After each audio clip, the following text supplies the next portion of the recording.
Alright Dub Nation, something happened on First Take this morning that you need to know about immediately because the implications for the Golden State Warriors are massive, and I mean that in the most literal sense possible. I've been watching sports television for a long time, and I can tell you that what I witnessed this morning was one of those rare, genuine, unscripted moments where breaking news collides with a live broadcast and you get to watch the hosts process information in real time right alongside the audience. There was no preparation for this. There was no teleprompter guiding the conversation. This was raw, real, and the kind of television that reminds you why live sports coverage still matters.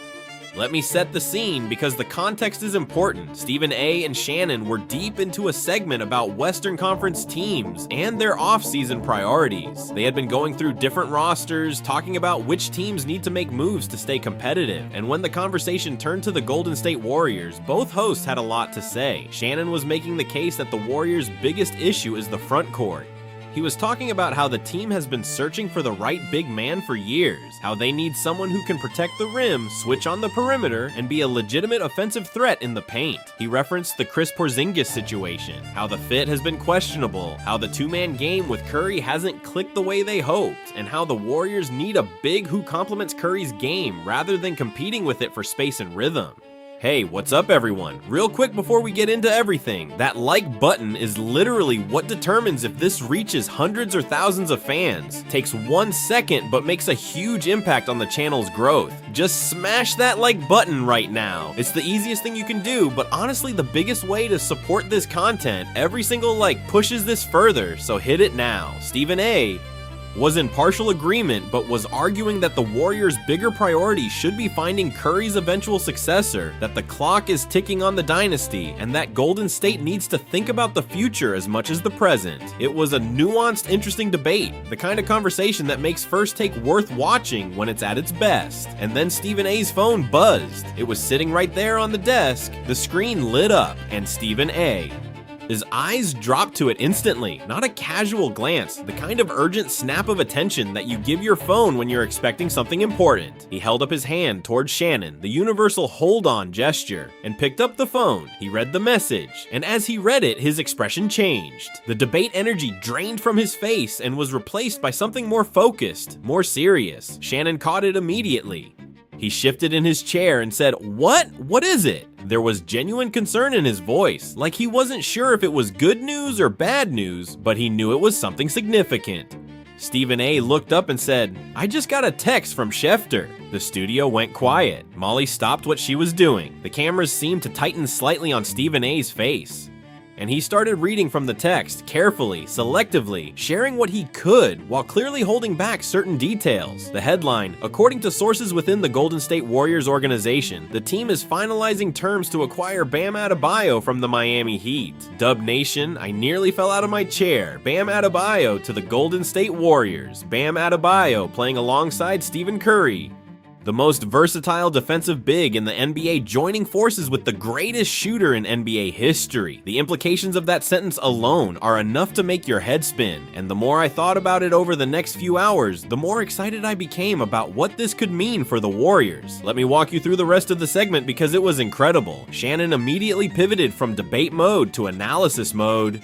He started breaking down why Bam Adebayo is the perfect big man for the Warriors system, and his argument was so compelling that Stephen A., who had been arguing that the Warriors should focus on the future, actually conceded that this move could change everything about how Golden State should be viewed heading into next season. Shannon's core point was simple but powerful.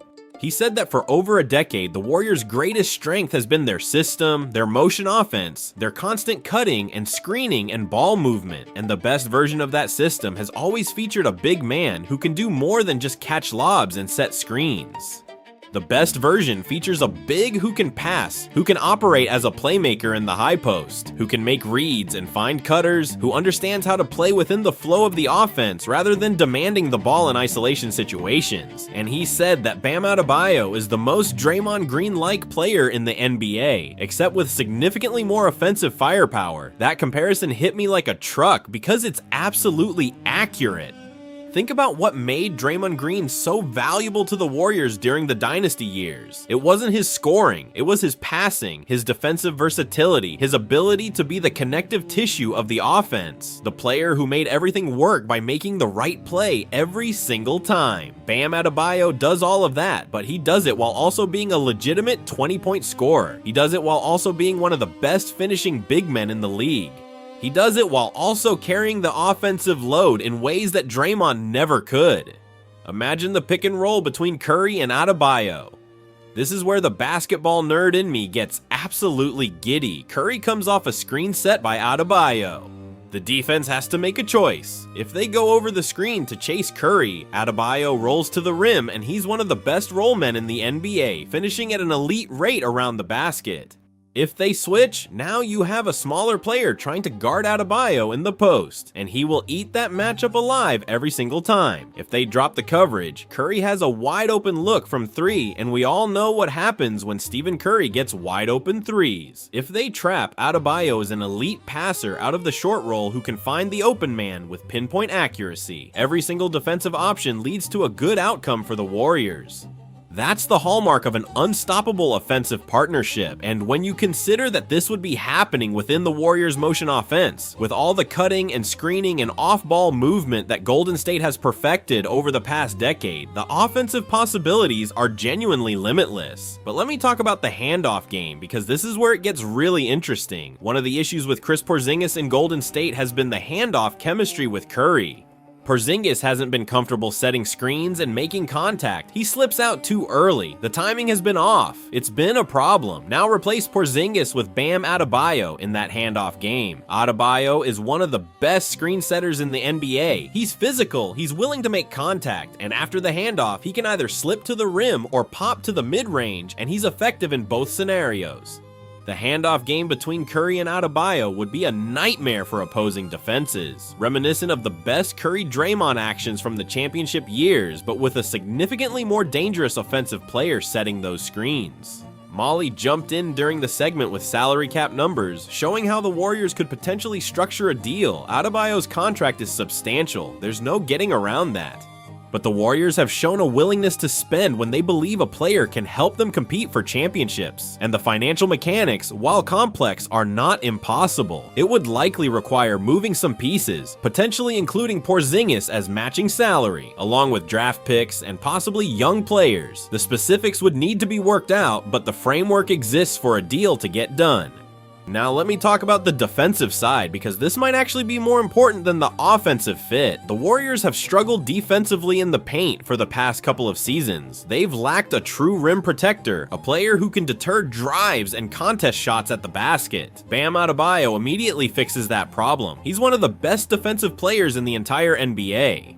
He can protect the rim, switch onto guards on the perimeter, and defend in space against smaller, quicker players. His defensive versatility allows the Warriors to run the kind of switching scheme that they used so effectively during the Dynasty years, where every player on the court can guard multiple positions and the defense never has a weak link. And here's the thing about Adebayo's defense that makes him especially valuable for the Warriors. He's smart, he communicates. He quarterbacks the defense, he tells everyone where to be, calls out switches, and organizes the entire defensive unit. For a Warriors team that has sometimes struggled with defensive communication and organization, especially when Draymond Green has been off the floor or less engaged, having Adebayo as the defensive anchor would be transformative. He would bring the kind of defensive leadership and intensity that this team has been missing. Shannon highlighted something during the segment that I think is crucial. He talked about how the Warriors' last championship run featured a defense that could switch everything, that could match up with any lineup, and that didn't have any weak points that opponents could exploit. He said that Bam Adebayo, more than any other player available, gives the Warriors the ability to recreate that kind of defensive flexibility. And when you combine that defensive prowess with the offensive brilliance of Stephen Curry and the system Steve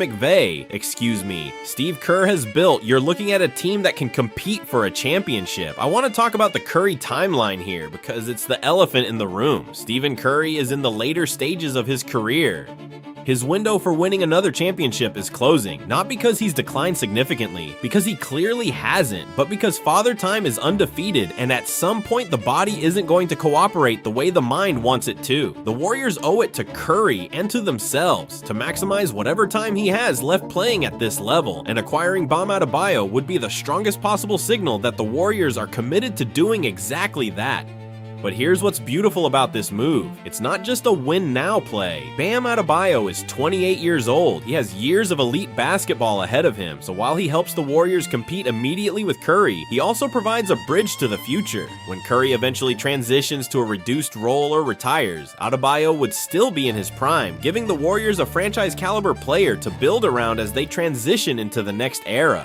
That's the rare trade that serves both the present and the future simultaneously. And I have to bring up Adebayo's historic 83-point game because it's impossible to talk about him right now without mentioning it. 83 points, the second highest single game scoring output in NBA history. That tells you everything you need to know about the offensive ceiling of this player. Yes, he averages around 20 points per game, which is excellent. But knowing that he has the ability to go absolutely nuclear on any given night, that he can single-handedly carry a team when the moment demands it, that's the kind of insurance policy that championship teams need. In a playoff series, when the Warriors need a big performance from someone other than Curry, Bam Adebayo has proven beyond any doubt that he's capable of delivering at a historic level. Let me address the Miami Heat's perspective because it's important context. The Heat finished this season at 43-39 and were back in the play-in tournament. For a franchise with the championship expectations that Miami has, that's not acceptable, and the reality is that with the current roster construction, it's difficult to see how the Heat get back to championship contention. They're in a transitional phase. The core around Adebayo hasn't produced the results they hoped for. And at some point, the organization has to make a decision about whether to continue trying to compete with what they have, or to blow it up and start building the next great Heat team. If Miami decides to trade Adebayo, it would signal a full-scale rebuild. They would be looking for the kind of return that gives them the draft capital and young players to build a new foundation. And the Warriors, who have picks and pieces to offer, could provide exactly that. It would be a trade that makes sense for both organizations, even though it would be painful for Heat fans to see their franchise player in another uniform. Stephen A. wrapped up the segment by saying something that resonated deeply with me. He said that the Golden State Warriors have been trying to figure out the post-Dynasty identity for years. They've made moves, they've tried different combinations, they've searched for the right pieces to put around Curry. And he said that Bam Adebayo might be the answer they've been searching for all along. Not just a player, but a solution. A player who addresses the Warriors' biggest weaknesses while amplifying their greatest strengths. A player who fits the system, complements the star, and has the talent to make the whole thing work. And I agree completely. When I close my eyes and imagine Bam Adebayo in a Warriors uniform, setting screens for Curry, rolling to the rim for dunks, switching onto opposing guards on defense, quarterbacking the defensive scheme, passing the ball with the vision and IQ that the Warriors offense demands, I see a team that's right back in the championship conversation. I see a team that can beat anyone on any given night. I see a team that gives Steph Curry the partner he's been searching for, the running mate who can elevate the Warriors back to the level they were at during the Dynasty years. Chase Center would be absolutely electric. The Bay Area would rally around this team the way they rallied around the championship squads. And Bam Adebayo, with his intensity, his competitiveness, and his versatility, would embrace that stage and thrive on it. But what do you think, Dub Nation? Is Bam Adebayo the answer for the Warriors? Would you trade Porzingis and picks to get him? Do you think the Curry-Adebayo pairing can compete for a championship? Sound off in the comments below because I want to hear every single take. This is the kind of move that could define the next chapter of Warriors basketball, and your opinion matters. That's gonna do it for today. If you enjoyed this video, hit that like button, drop your thoughts in the comments. And subscribe to the channel if you haven't already, because Dub Nation, this offseason is about to be one for the ages. Until next time, take care of yourselves, your families, and each other. Let's go Dubs!